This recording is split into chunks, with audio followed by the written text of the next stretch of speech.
बड़ी खबर लखनऊ से आ रही है। लखनऊ में हथियारबंद बदमाशों ने अंतर्राष्ट्रीय हिंदू महासभा के अध्यक्ष रंजीत बच्चन की गोली मारकर हत्या कर दी। बताया जा रहा है कि रंजीत बच्चन मॉर्निंग वॉक पर निकले थे, तभी मोटरसाइकिल पर आए बदमाशों ने उन्हें गोली मार दी। रंजीत बच्चन मूल रूप से गोरखपुर के रहने वाले थे। अजीत हमारे सहयोगी इस वक्त फोन लाइन पर मौजूद है। अजीत, कौन है इस हत्या के पीछे, क्या जानकारी? और देखिए, बिल्कुल फराब बड़ी हत्या हुई है और जो लखनऊ का पॉर्श इलाका हजरतगंज के पास हत्या हुई और अखिल भारतीय हिंदू महासभा के अध्यक्ष हैं रंजीत बच्चन। वो सुबह मॉर्निंग वॉक पर निकले थे, तभी बाइक सवार बदमाश आए और उन्हें गोली मारी। गोली सीधे सिर में सटाकर मारी गई है उनकी, जिसकी वजह से मौत हो गई। हालांकि पुलिस कमिश्नर समेत पूरा पुलिस महकमा वहां पहुंचा और इसके पहले भी आपको याद होगा कि कमलेश तिवारी जो हिंदूवादी नेता थे, उनकी हत्या की गई थी और जिसमें गुजरात का कनेक्शन आया था, आईएएस का कनेक्शन आया था और एक बड़ी घटना की तरफ इशारा हुआ था कि बड़ी घटना को अंजाम देना चाहते थे। और फिर एक हिंदूवादी नेता की हत्या के बाद राजधानी लखनऊ की पुलिस पर कई सारे सवाल खड़े हो गए, क्योंकि जब 19 दिसंबर को लखनऊ में हिंसा हुई थी तो यही तर्क दिया गया था कि मजिस्ट्रेटिव पावर नहीं था पुलिस के पास, जिसकी वजह से हमने घटना को कंट्रोल नहीं कर पाया। और अब पुलिस सिस्टम लागू हो गया, पुलिस कमिश्नरी लागू हो गई है। 10-10 आईपीएस वहां तैनात है, DCP, joint commissioner, police commissioner. तो अब एक लाजमी है कि विपक्ष भी सवाल खड़े करेगा और जो सरकार है उस पर भी सवाल खड़े होंगे। तो निश्चित तौर पर कहीं ना कहीं अब इस हत्या के पीछे कौन लोग थे, कहां से उनके तार जुड़े थे, पुलिस जांच कर रही है। लेकिन अभी तक पुलिस को कोई सफलता नहीं मिली, क्योंकि अभी 1 घंटे पहले की हत्या है। तो अब ये देखना होगा कि क्या कमलेश तिवारी की जिस तरह हत्या की गई थी उसी तर्ज पर जो है रंजीत बच्चन की भी हत्या की गई है। चूंकि हाई प्रोफाइल नाम है, पूर्वांचल से जुड़ा नाम है और खुद गोरखपुर के रहने वाले थे, ओसीआर बिल्डिंग यानी विधायक निवास में वो रहते थे। तो अब एक बड़ा सवाल खड़ा हो रहा है राजधानी पुलिस पे कि क्या सुरक्षा के इंतजाम थे और सुबह मॉर्निंग वॉक के समय पॉर्श इलाके में हत्या कर दी जाती है। तो अब देखना होगा कि इसके पीछे किन लोगों का नाम सामने आता है, रंजिश में हत्या की गई है, इसके पीछे कोई और रीजन है। अब पुलिस जांच के बाद ही बता पाएगी। फराह, बहुत बहुत शुक्रिया अजीत आपका।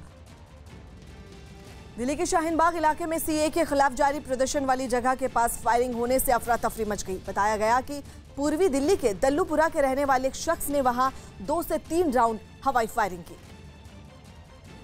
जिसे पुलिस ने तुरंत हिरासत में ले लिया और जब पुलिस वाले उसे ले जाने लगे तो उसने जय श्री राम का नारा भी लगाया। जय श्री राम। फायरिंग करने वाले लड़के ने अपना नाम कपिल बताया और शाहीन बाग में कई दिनों से हो रहे प्रदर्शन को अपने गुस्से की वजह बताया। गोली क्यों चलाई? क्योंकि हमारे देश में ऐसा नहीं चाह सकता। हमारा देश है हिंदू राष्ट्रवादी क्षेत्र है। पुलिस वाले आरोपी को अपनी गाड़ी में बैठाकर पूछताछ के लिए सरिता विहार थाने ले गए। जामिया के बाद शाहीन बाग में फायरिंग हुई है। एक युवक ने फायरिंग की और मैं आपको दिखाऊं कि ये वो बैरिकेड है जिससे आगे जाकर के युवक ने उस बैरिकेड के पास फायरिंग की, जिसके पीछे शाहीन बाग में तमाम लोग लगातार धरने पर बैठे हुए हैं। पुलिस ने इस घटना वाली जगह से गोली के खोखे और आरोपी से फायरिंग में इस्तेमाल हथियार बरामद करने का दावा किया। मौके पर 2 खाली खोल जो मिले हैं, तो 2 राउंड एक देसी पिस्तौल जैसा वेपन है ये, तो उससे वो 2 राउंड हवा में फायर किया है।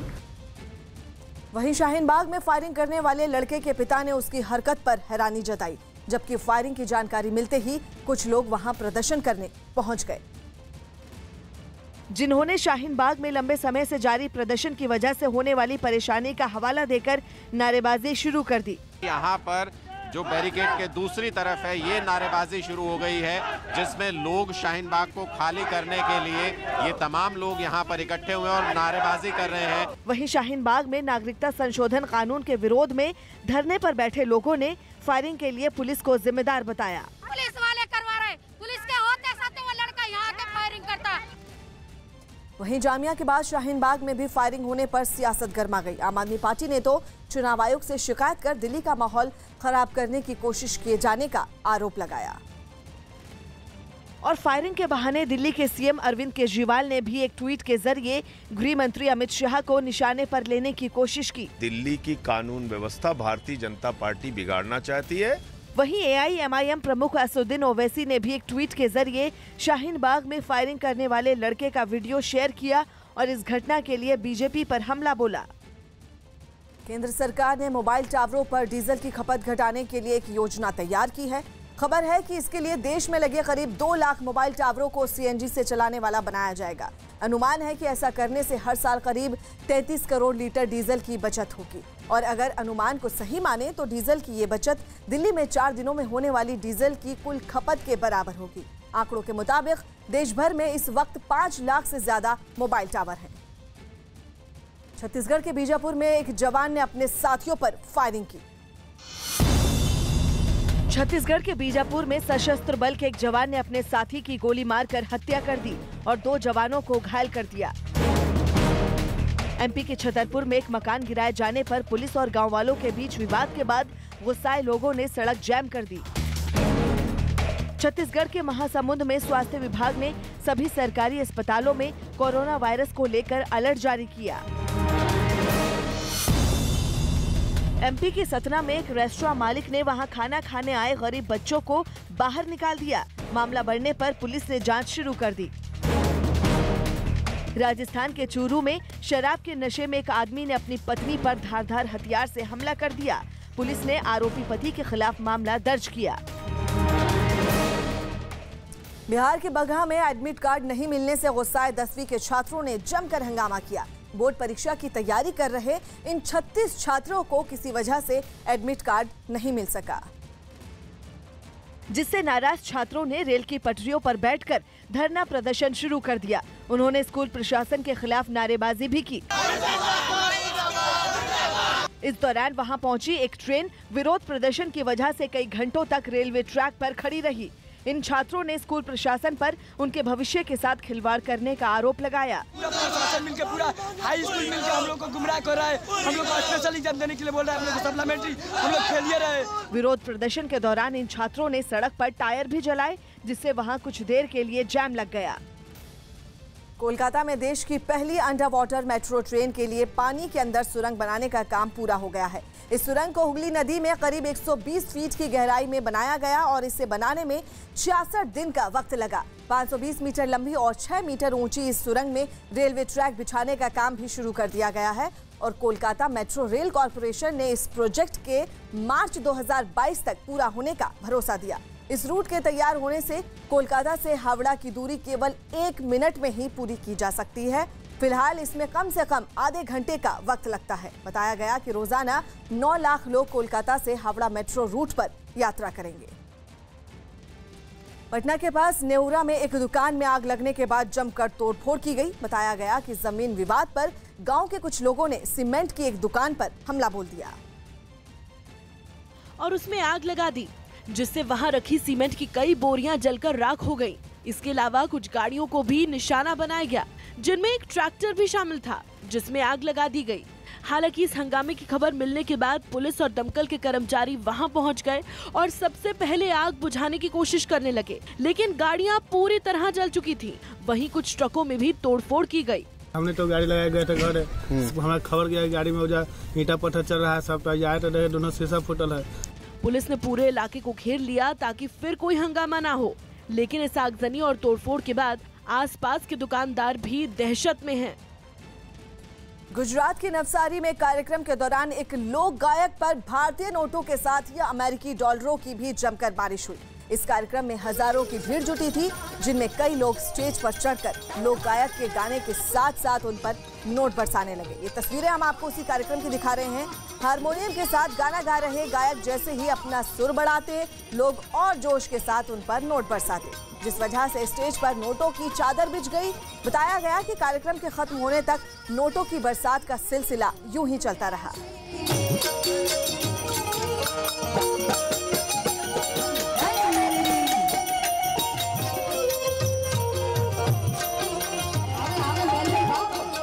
तस्वीरें आप देखिए, इतने नोट जमा हो गए कि उन्हें गिनने के लिए मशीनों का इस्तेमाल करना पड़ा। चारों तरफ नोट ही नोट की बारिश। भारतीय रुपयों के साथ साथ डॉलर की भी बरसात की गई। गुजरात के नवसारी का ये मामला है, जहां पर पैसों को पानी की तरह बहाया गया।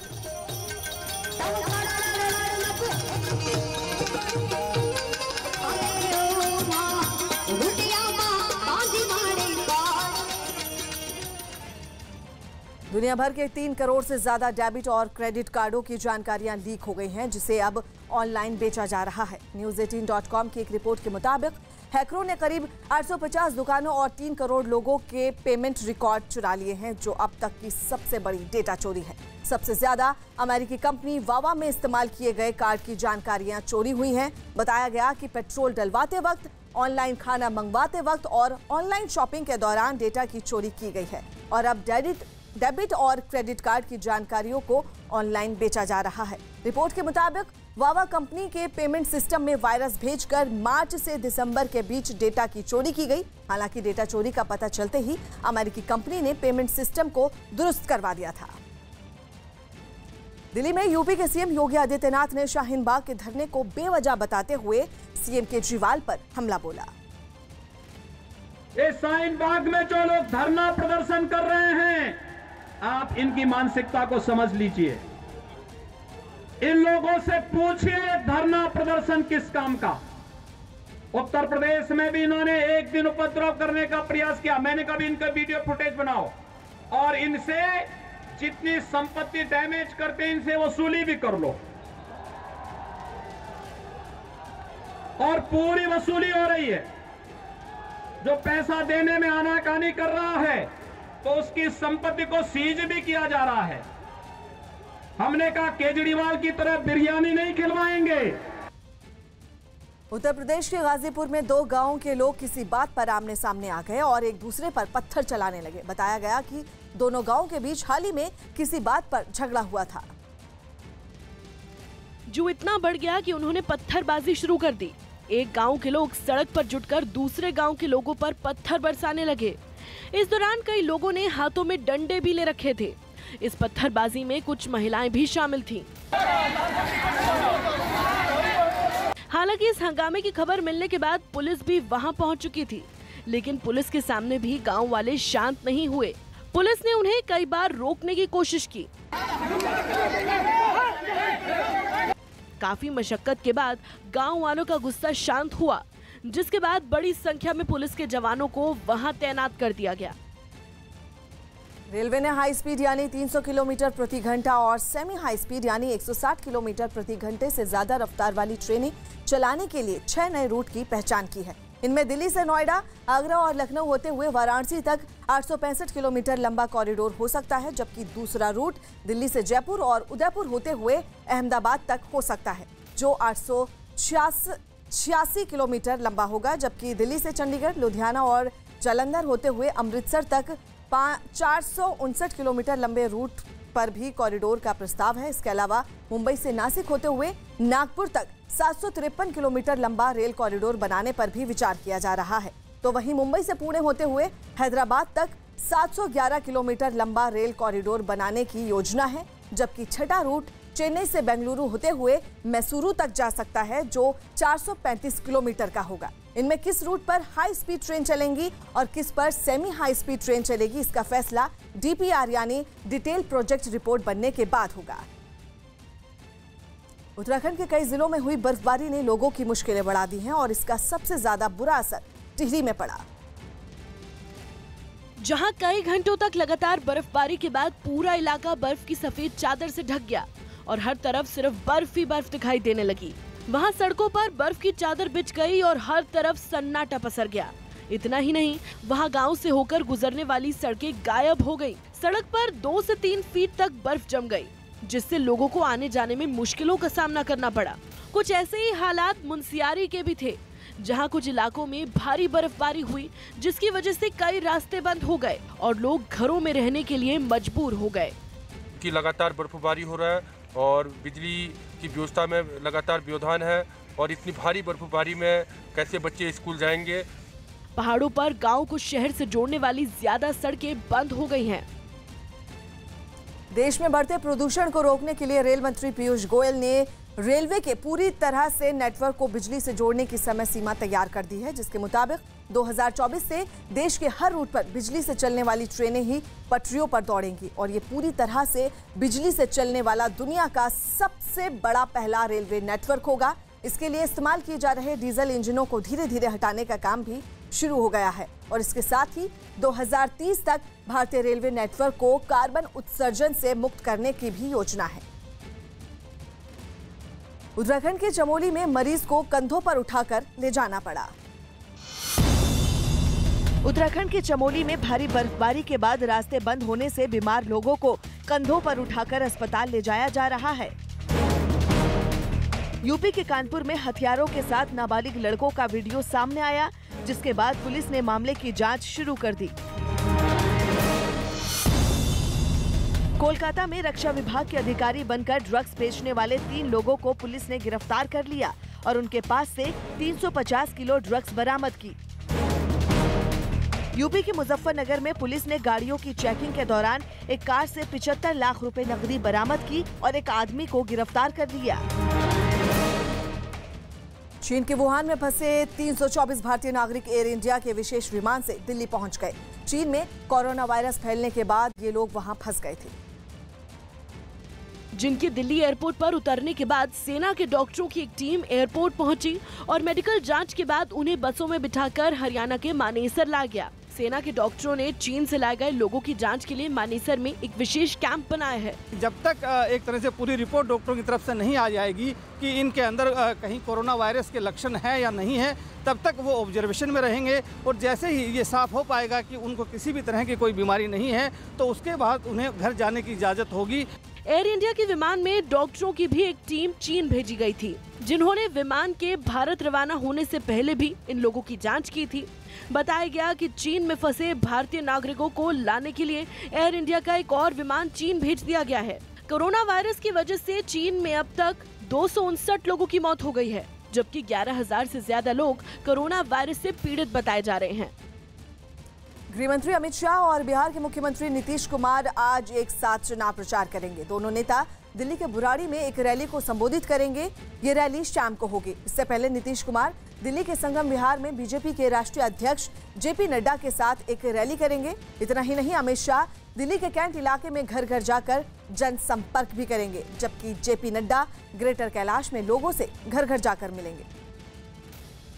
फिलीपींस के एक शहर में एक मिनी ट्रक ने बाइक सवार 2 लोगों को जोरदार टक्कर मार दी। ये घटना रिहायशी इलाके में एक चौराहे पर हुई, जहां रेड लाइट सिग्नल न होने की वजह से पहले मिनी ट्रक रुका और उसके सामने से आ रही सफेद कार धीमी रफ्तार में वहां से गुजर गई। कार के गुजरते ही मिनी ट्रक के ड्राइवर ने भी गाड़ी रफ्तार में आगे बढ़ाई, लेकिन तभी दाहिनी ओर से आ रही तेज रफ्तार बाइक उससे भिड़ गई। बाइक में एक महिला और एक आदमी सवार था। टक्कर लगते ही दोनों गिर पड़े, लेकिन आदमी तुरंत खड़ा भी हो गया।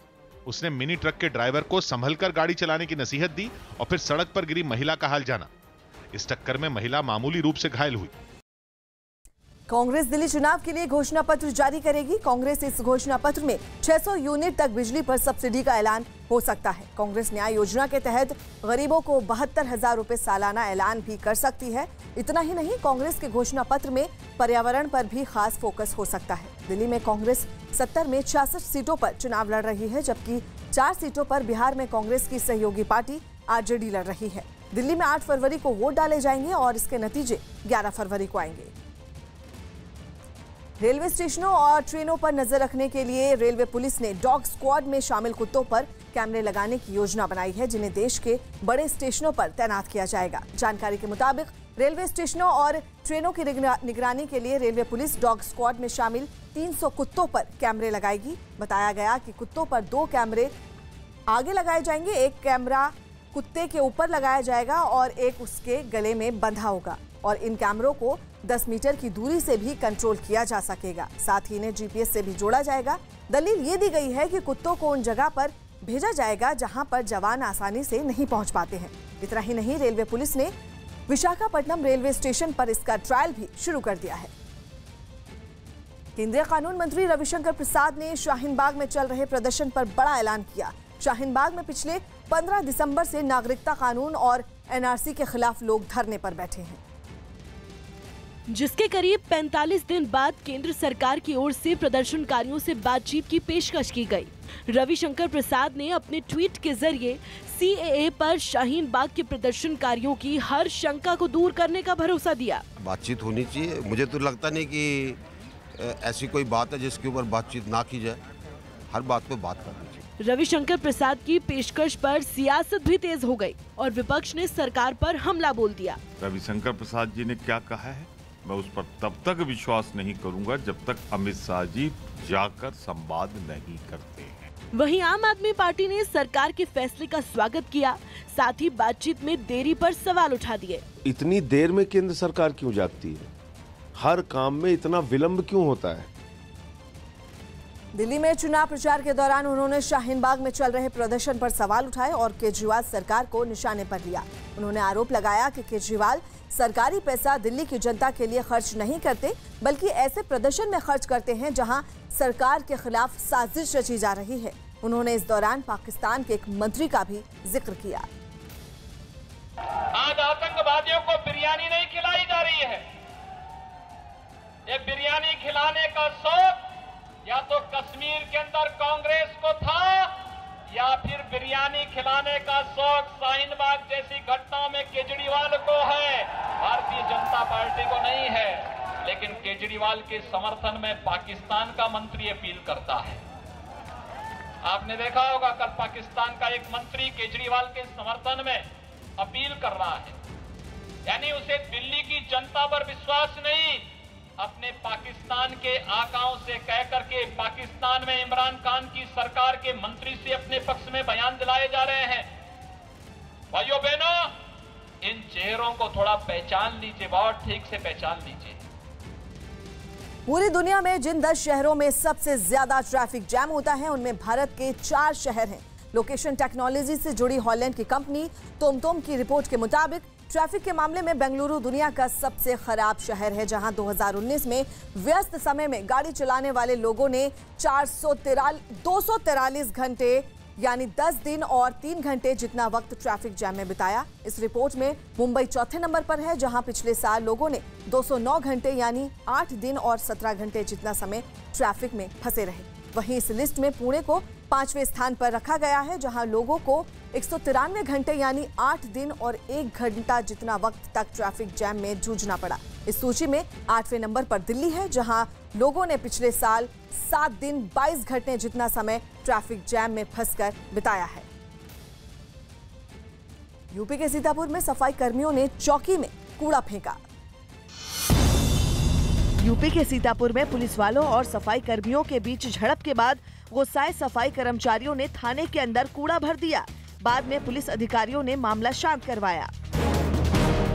यूपी के सीतापुर में पेट्रोल पंप पर खड़ी एक गाड़ी में शॉर्ट सर्किट की वजह से भीषण आग लग गई। फायर ब्रिगेड ने आग पर काबू पाया।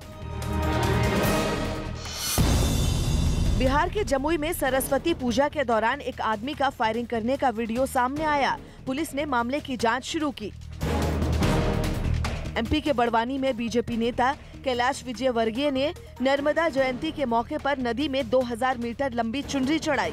मुझे बहुत प्रसन्नता है, बहुत आनंद हुआ। साक्षात ऐसा लगा कि माँ यहाँ पर उपस्थित हैं और नर्मदा जयंती आज सार्थक हो गई। केंद्रीय मंत्री नितिन गडकरी ने बजट को देश में रोजगार पैदा करने वाला बताया। उन्होंने दावा किया कि बजट में हर क्षेत्र का ध्यान रखा गया है और इंफ्रास्ट्रक्चर के मामले में आने वाले समय में देश की तस्वीर पूरी तरह से बदल जाएगी। सबसे पहले बात करते हैं जो एक बड़ी चीज कही गई है नेशनल लॉजिस्टिक्स पॉलिसी की। क्या खास होने वाला है इस पॉलिसी में, कैसे काम करेगी है? देखो, इसको एक खिड़की योजना है। ये करते समय इतनी तकलीफें होती है, क्लियरेंसेस लेते आदमी थक जाता है। तो इसमें transparency, corruption free, time bound और fast track decision making process एक खिड़की योजना के कारण आएगी। इससे लॉजिस्टिक में बहुत बड़ी इन्वेस्टमेंट आएगी। इससे हमारी लॉजिस्टिक कॉस्ट कम होगी, रोजगार निर्माण होगा और देश के प्रगति और विकास की दृष्टि से एक्सपोर्ट बढ़ेगा। आपके जो कुछ ड्रीम प्रोजेक्ट्स हैं, दिल्ली मुंबई एक्सप्रेसवे और बाकी चीज़ों, उनका भी मेंशन किया गया है। NHAI के नए बंडल्स की घोषणा की जाएगी, उसके बारे में थोड़ा बताएं। वो तो हम पैसा खड़ा ही कर रहे हैं और हमें पैसे की कोई कमी नहीं है। दिल्ली मुंबई हाईवे 1,03,000 करोड़ का 23 दिसंबर तक पूरा होगा। निश्चित रूप से हम पूरा करने वाले हैं। MSME को लेकर कई सारे स्टेप्स लिए गए हैं, जैसे कि कस्टम ड्यूटी इंपोर्ट पे बढ़ाने का।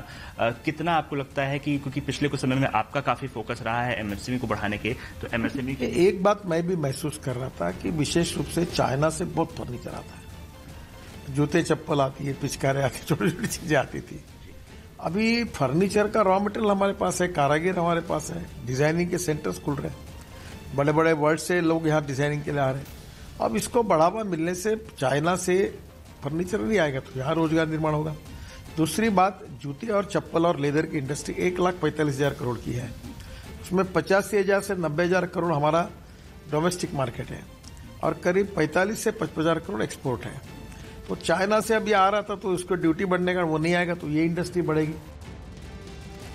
दिल्ली के शाहीन बाग की तर्ज पर मुंबई सेंट्रल के नागपाड़ा में नागरिकता संशोधन कानून और एनआरसी के खिलाफ चल रहा प्रदर्शन जारी रहेगा। दिल्ली के शाहीन बाग में फायरिंग की घटना के बाद अटकलें लगने लगी थी कि महिलाओं ने पिछले 6 दिन से चल रहा प्रदर्शन खत्म करने का फैसला कर लिया है,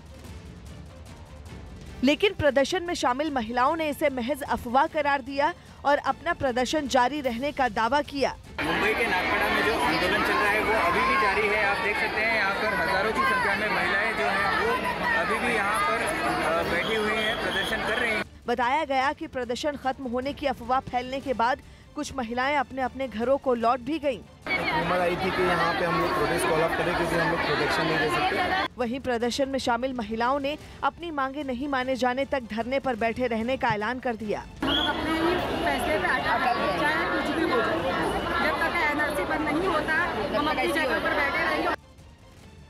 दिल्ली के द्वारका में रक्षा मंत्री राजनाथ सिंह ने चुनावी रैली की, जिसमें उन्होंने विपक्ष पर हमला बोला और नागरिकता संशोधन कानून को लेकर गुमराह करने का आरोप लगाया। नागरिकता को लेकर गलतफहमी पैदा की जा रही है। कहा जा रहा है कि एनपीआर भी लाया जा रहा है, नेशनल पॉपुलेशन रजिस्टर बनाया जा रहा है, नेशनल रजिस्टर ऑफ सिटीजन बनाया जा रहा है, मुसलमानों की नागरिकता समाप्त कर दी जाएगी। मैं मुसलमान भाइयों से भी कहना चाहता हूं कि जानबूझकर और आपको वह इंसान के रूप में नहीं देख रहे हैं बल्कि केवल एक वोट बैंक के रूप में देख रहे हैं। आपको गुमराह करने की यह कोशिश कर रहे हैं, उनके बहकावे में ना आए। यह कानून जो हम लोगों ने बनाया है वह नागरिकता देने के लिए बनाया है, किसी की नागरिकता छीनने के लिए नहीं बनाया है।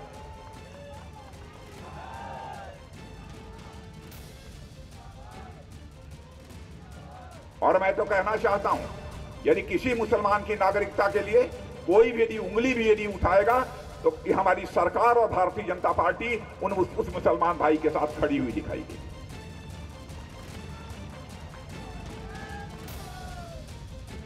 आप मुसलमान हैं इसलिए हम आपके साथ नाइंसाफी नहीं होने देंगे, आपके साथ जुल्म, आपके ऊपर जुल्म नहीं होने देंगे, अत्याचार नहीं होने देंगे। लेकिन हकीकत को समझिए,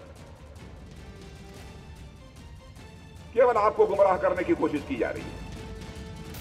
रक्षा मंत्री राजनाथ सिंह ने दिल्ली के द्वारका की चुनावी रैली में उन लोगों को चेतावनी दी जो प्रदर्शन के दौरान देश विरोधी नारे लगाते हैं। ऐसे लोगों पर राजनाथ सिंह ने कार्रवाई की बात कही। भारत की धरती पर रहकर कोई पाकिस्तान जिंदाबाद का नारा लगाएगा तो उसे हम किसी भी सूरत में माफ भी नहीं करेंगे।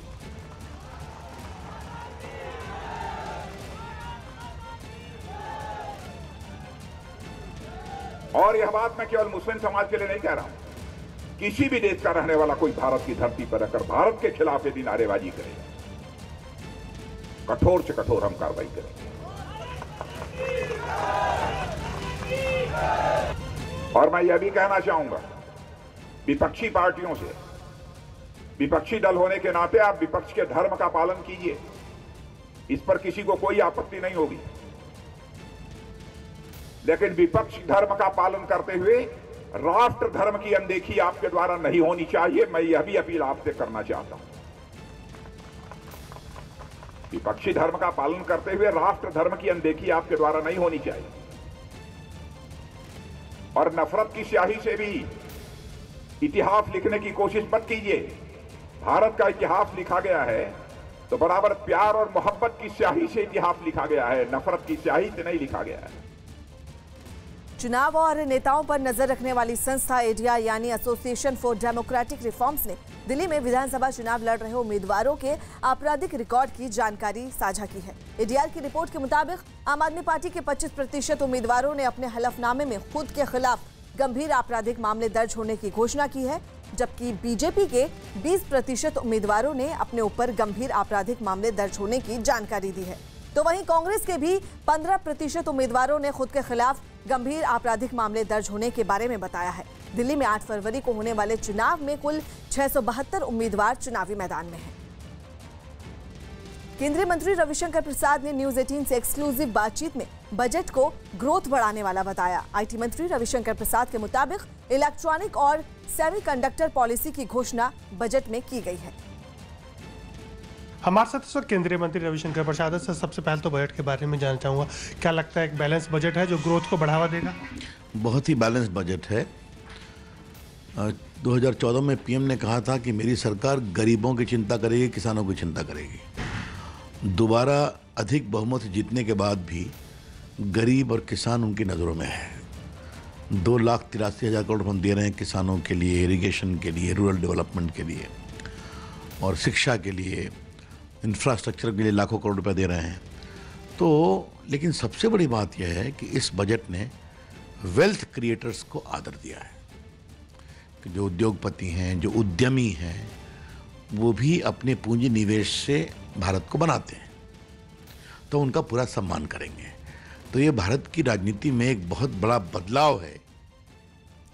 एमपी के बड़वानी में एक दुल्हन ने घोड़े पर बैठकर अपनी बारात निकाली। इस दुल्हन ने अपनी शादी से एक दिन पहले लाल जोड़े में सज धज कर अपनी बारात निकाली, जिसमें परिवार और रिश्तेदारों के साथ ही बड़ी संख्या में आसपास के लोग भी शामिल हुए, जो दुल्हन और उसके परिवार के साथ जमकर डांस करते दिखाई दिए।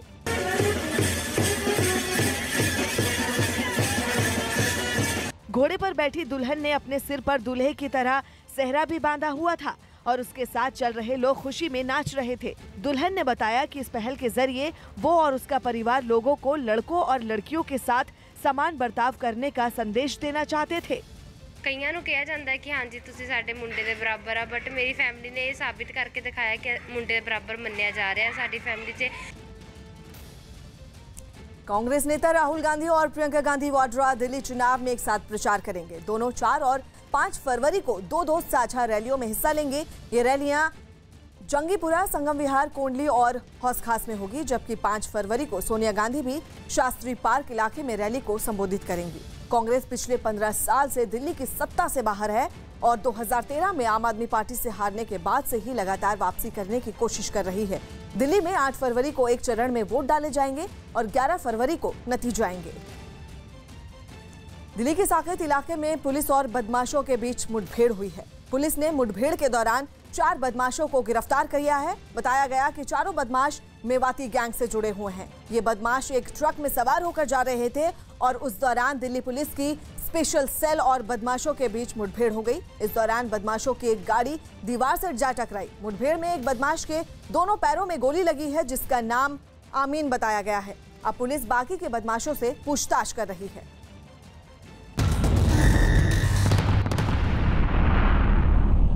हथियारबंद बदमाशों ने हिंदू महासभा के प्रदेश अध्यक्ष रणजीत बच्चन की गोली मारकर हत्या कर दी।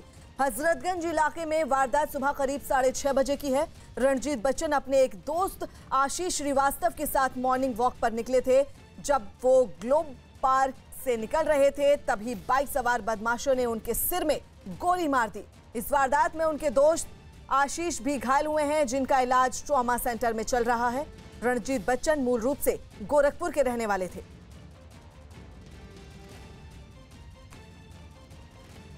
जांच व्यक्ति ने उन पर जानलेवा हमला किया, जैसे मृत्यु हो गई। इस संदर्भ में पुलिस की टीमें गठित करके अभी इंक्वायरी की जा रही है, जांच की जा रही है।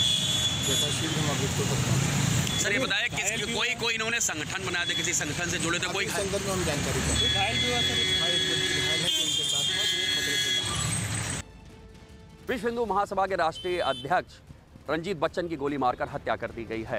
राजधानी के ग्लोब पार्क इलाके में वो मॉर्निंग वॉक के लिए निकले थे। सुबह 6:30 बजे बाइक सवार बदमाश ने सिर पर गोली मारकर उनकी बेरहमी से हत्या कर दी।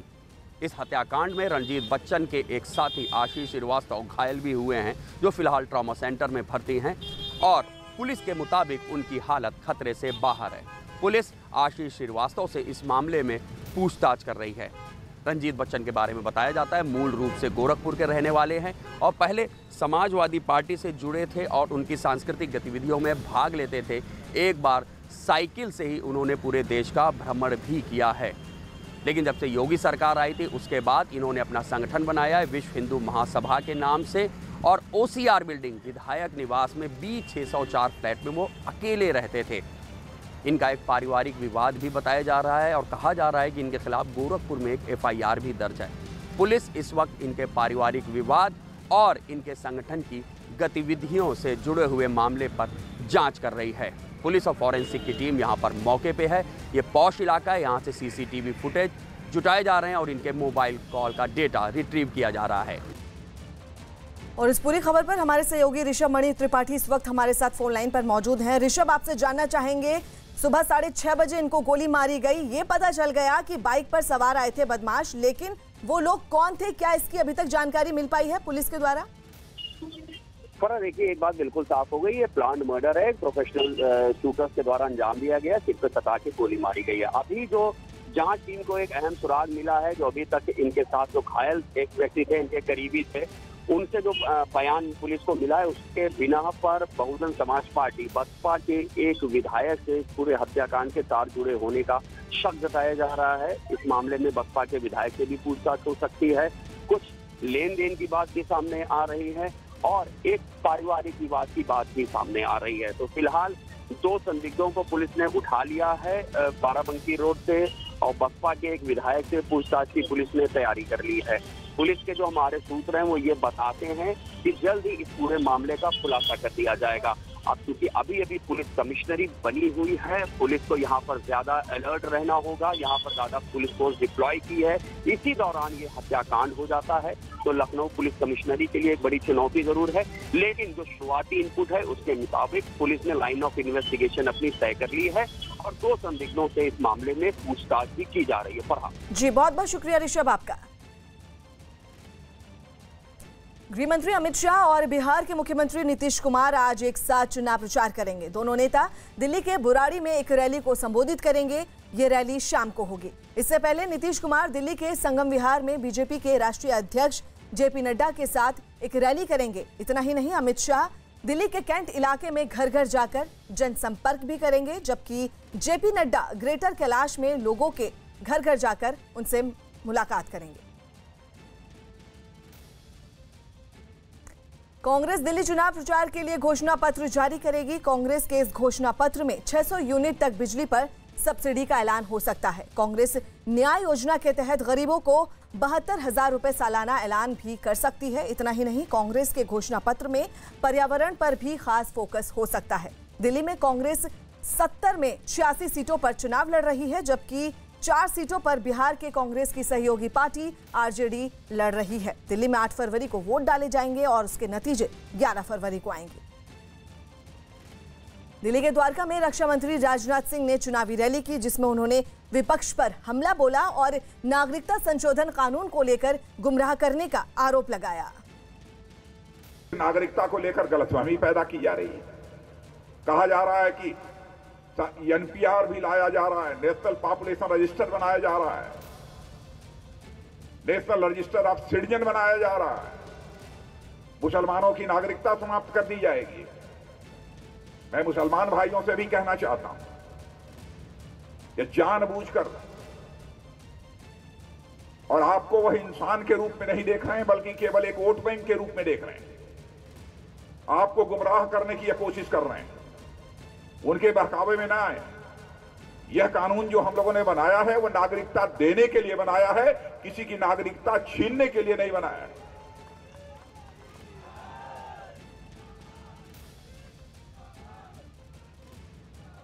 और मैं तो कहना चाहता हूं, यदि किसी मुसलमान की नागरिकता के लिए कोई भी यदि उंगली भी यदि उठाएगा तो हमारी सरकार और भारतीय जनता पार्टी उस मुसलमान भाई के साथ खड़ी हुई दिखाई देगी।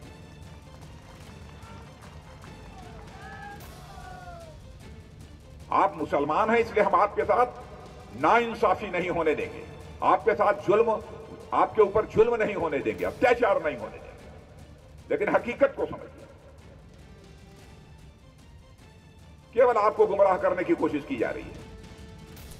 कांग्रेस नेता राहुल गांधी और प्रियंका गांधी दिल्ली चुनाव में एक साथ चुनाव प्रचार करेंगे। दोनों 4 और 5 फरवरी को 2 साझा रैलियां करेंगे। ये रैलियां जंगपुरा, संगम विहार, कोंडली और हौस खास में होगी, जबकि 5 फरवरी को सोनिया गांधी भी शास्त्री पार्क में रैली को संबोधित करेंगे। 2013 में आम आदमी पार्टी से हारने के बाद से ही लगातार कांग्रेस वापसी करने की कोशिश कर रही है। दिल्ली में 8 फरवरी को एक चरण में वोट डाले जाएंगे, जिसके नतीजे 11 फरवरी को आएंगे।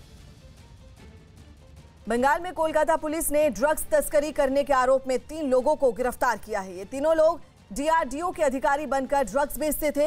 इनके पास से एक गाड़ी भी मिली है और ये सभी लोग झारखंड के रहने वाले हैं। पुलिस ने इनके पास से 300 किलो से ज्यादा का गांजा भी जब्त किया है, जिसे फूलों के गमलों में छिपाकर रखा गया था।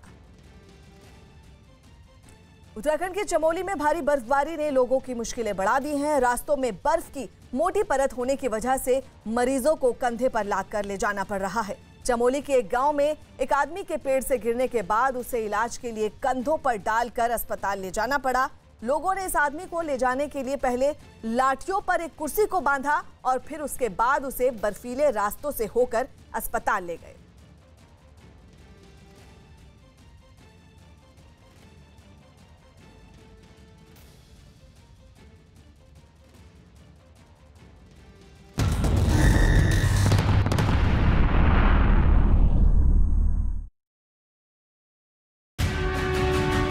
किसका होगा दिल्ली दरबार? दिल्ली चुनाव के सबसे बड़े चेहरे, दिल्ली चुनाव का सबसे बड़ा मंच। News 18